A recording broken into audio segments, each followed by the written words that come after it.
Homemade is butter made, and butter made is better made. Whatever you cook with butter tastes better, is better. Really better with real butter. Better for the children, too. Now, the time on Springbok Radio is 7:15. No Place to Hide, featuring Mark Saxon and Sergei in Operation Oblivion.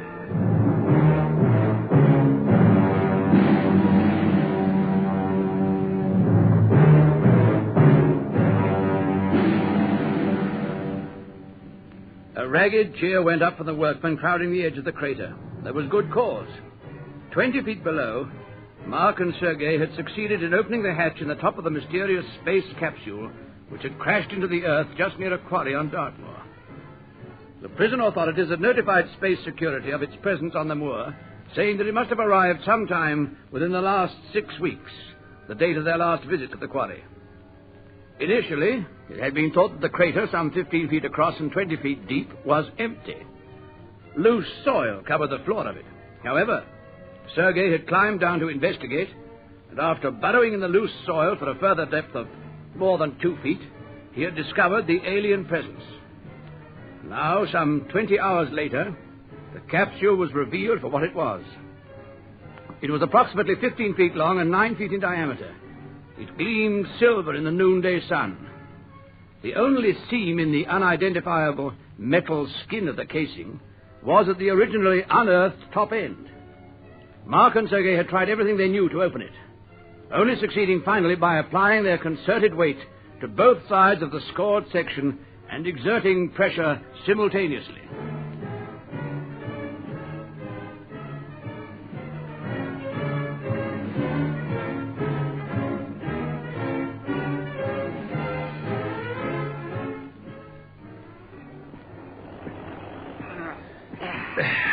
Well done, Sergei. Phew. The people or creatures who occupy this thing must be very strong if they have to exert this much strength every time they want to open the door.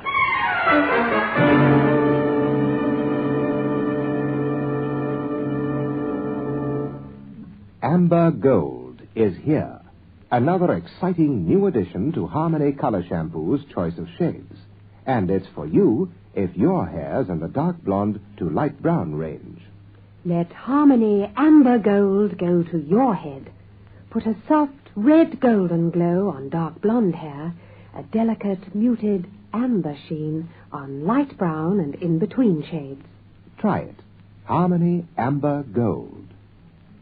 Welcome your family home with a warm, hearty flavor of good, rich Royco soups. Royco soups, made with the good things you would choose, come in so many delicious, easy-to-serve varieties. Royco soups.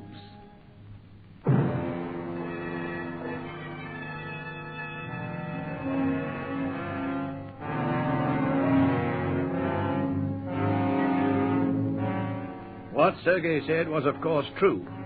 It had taken Mark's and his combined efforts to open the door in the way it was designed to be opened. It wasn't just a case of something sticking. The door had been designed for a being possessing superhuman strength. It was a sobering realization. It's pretty dark inside. Yes, it is. Drop us down a torch, someone. Thanks. All right, Sergei. Do you want to go first? I wouldn't dream of it. Besides, by the look of things, there might not be room for us both. Oh, I think so. Anyway, here goes.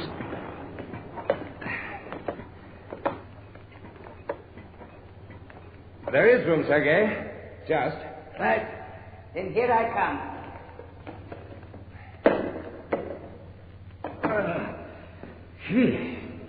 It's not very big, is it? It's big enough. How do you mean, Mark? Well, by the seating arrangements, it's designed for only one passenger.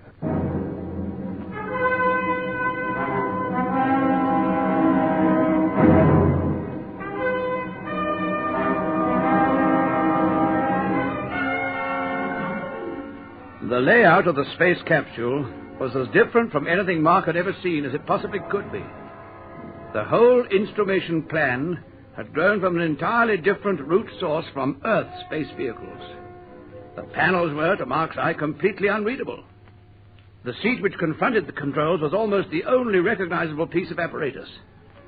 By its positioning, angle, and size, it was possible to deduce that the person who had occupied the capsule was not different in shape and size from an ordinary human being. Well, Sergei, what do you think? It's fantastic. These dials, if they can be called dials. I agree. Unlike anything we've ever seen before. Has it anything to do with the present case, do you think? I don't think so. Unless it can have. The Unicells couldn't fly a thing like this. That's if it wasn't fired like a rocket. Do you think that it could have been? I don't know. Normally, a construction such as this would collapse if fired. Yes, but we don't know the strength of this strange metal. It might quite easily stand up to it for all we know. It's true. You know, it seems a coincidence, this ship arriving at more or less the same time as the Unicells, if it hasn't anything to do with them. Yes, it does, but work it out for yourself. The Unicells take over human beings as carriers. They need bodies to function for them. Well, this ship was flown by a body, if not actually human, at least with approximately the same dimensions. Yes, I suppose so. And what's this? What? This sort of oblong box here. Goodness knows. Probably one of the controls. I don't think so. Listen. It's like a box, but an empty one. Well, open it and see. I tried, but I can't. I don't forget that the person who piloted this thing had a lot of strength. Try again, and this time use more force. All right. Here goes.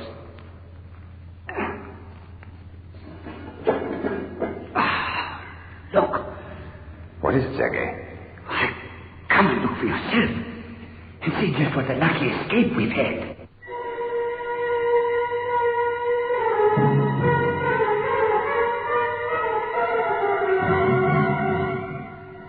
Something in Sergei's tone made Mark stop his checking of the controls and move across the tiny cabin to his side. Sergei was peering into the container, for such it was. And then Mark, too, saw the reason for the Russian's remark. You see what they are? I do indeed. Thousands of Unicells. Thousands of dead Unicells. We really have been spared, haven't we?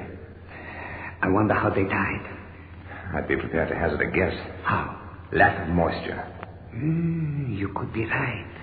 The water, or whatever liquid they existed on, ran out during their long flight through space.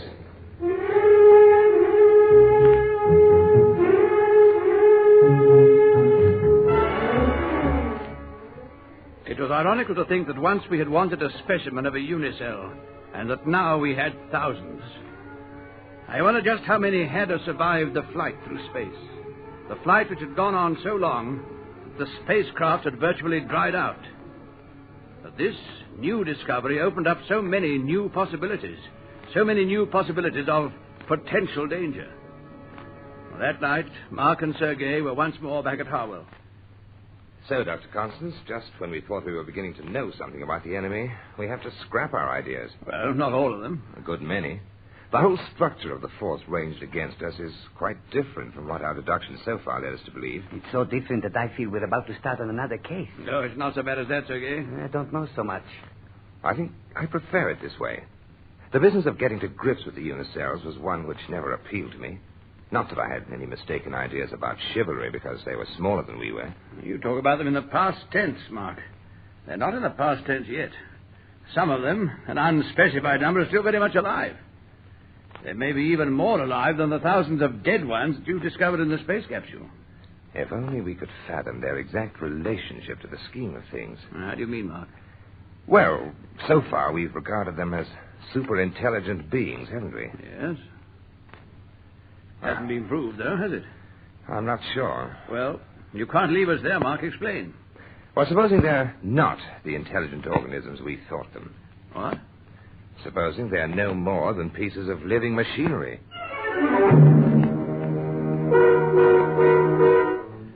Mark's ability to grasp quickly at new ideas and give them meaning never ceased to astonish me. I think that had I myself thought of the idea of living machinery, I would have dismissed it without a second thought. Now, because of Mark's almost unerring instinct concerning such things, I found myself seriously entertaining the idea. It was an idea that was very hard to get to grips with. What you're really suggesting, Mark, is something based on an ant-heap. Oh, please, Dr. Constance, I'm getting lost. Well, actually, I don't think that that's so far from the truth. The idea of a central figure surrounded by thousands of workers, controlled possibly by impulses. Yes? Hmm? Well, we still don't know quite how ants work, but we do know that they're not intelligent organisms. Yet, en masse, they achieve marvels in their endeavors. Disturb them, they become aimless. Once remove the queen from the scheme of things, and the home itself is destroyed. It ceases to exist, and so do a great number of the worker ants.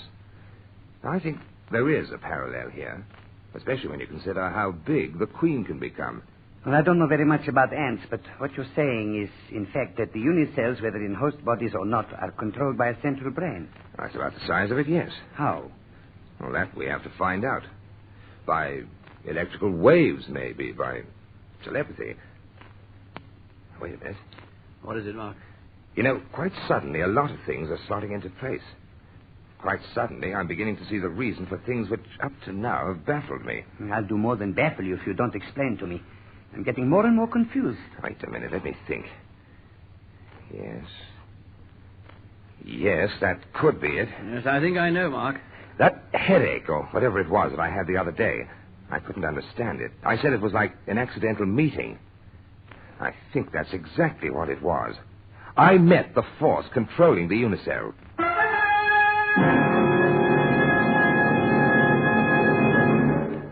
It's nice to know you're nice to know, and you know for sure with Rexona.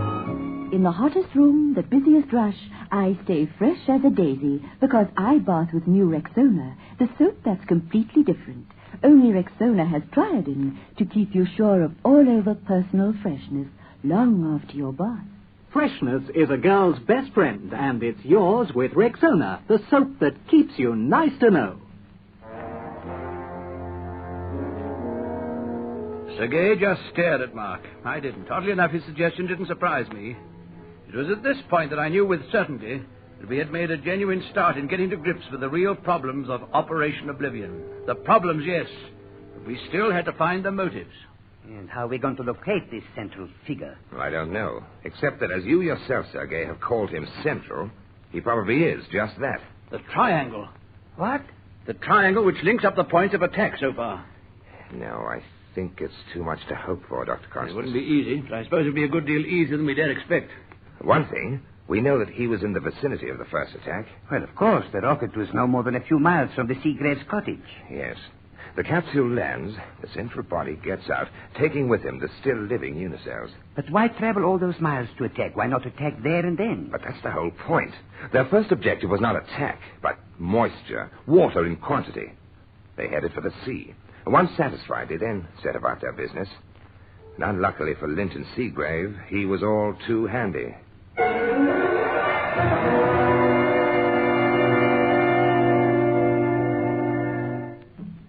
Welcome your family home with a warm, hearty flavor of good, rich Royco soups.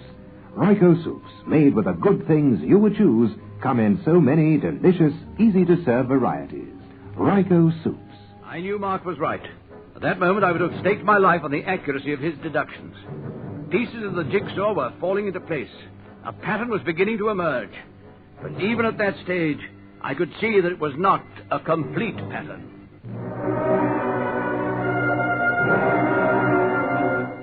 Listen again tomorrow night at 7:15 to No Place to Hide.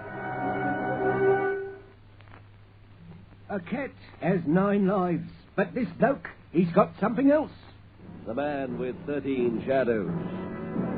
We want the name of the program in which you'll find him. There's a prize of 200 rand and a chance of winning a Ford Corsair. Get your postcards off to Brighter Broadcasting Competition number 21, Box 4014, Johannesburg, to reach us before June the 9th. And the winner will be announced in Springbok Spotlight on the 12th. Drive the car that looks after tomorrow.